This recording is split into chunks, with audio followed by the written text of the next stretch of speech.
જોરદાર જીરું ઉગ્યું છે. આ વખતે વાવણિયાથી વાવ્યું હતું જીરું આપણે. આખા ખેતરમાં જીરું ઉગી જ ગયું હે.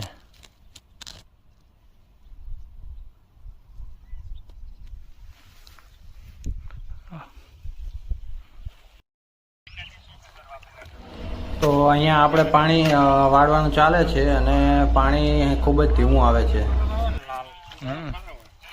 આખે આખું લાલ હતું, આખે આખા ને આખા ભરેલા.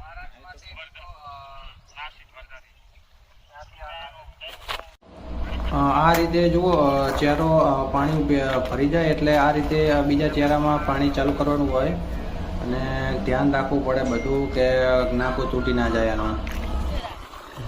અને અહીંયા જો આપણે ધોર્યો છે પાણીનો, અહીંયા બંબો પાડેલો છે. પાણી થોડુંક ખરાબ છે પણ હવે અહીંયા